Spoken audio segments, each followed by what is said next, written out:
Não para, não pula, ok?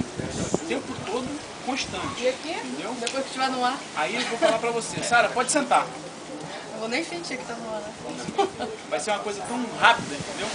Vamos lá, 1, 2, 3, vamos lá. Correndo, correndo, correndo, correndo, correndo, correndo, correndo, correndo. Essa resistência toda que eu tô fazendo aqui eu faço mais pra ele ficar mais fácil. Entendeu? Não, a rampa do parapente. Aí, pessoal, quero que ajuda aí, só pra mim levantar essa vela pra afiar ela aí.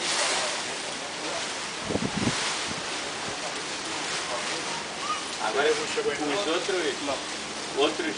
Falou embaixo! Outros três que saíram aqui depois não conseguiram sair daqui não. O capacete é a mesma coisa. Eu voltava dormindo, agora tá mais bem. Teve um gradiente aí? Acho que ele quis ir pro Cristo também. Ele tava tentando, toda vez que chegava na agonia Vai pra correr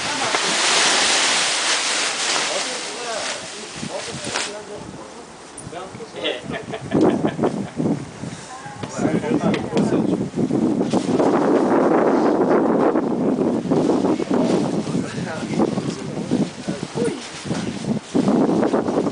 Então, já sabe, é o tempo todo de pé, não vai sentar, certo?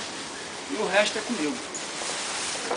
Concorda? Hoje não tem essa tá cheinha. Vamos tirar uma coisa. Essa parada aqui, você vai estar segurando. Vê se está pesado. Na hora que a gente for decolar, a gente vai estar segurando ela assim, ó. Obrigado pra você. Depois que a gente decolar, eu pego. Entendeu? Tá? Vamos tirar só uma foto aqui. E essa câmera dele caiu, caiu de novo. Aí caiu, eu ganho outra. Ah, é? Beleza, então. Vou mandar alguém ver lá. Esquenta não. A câmera aí já ficou mais barata não? Não ficou nada. Tá. Aí.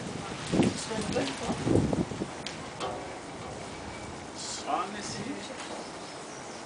pedacinho. Quer tirar foto não?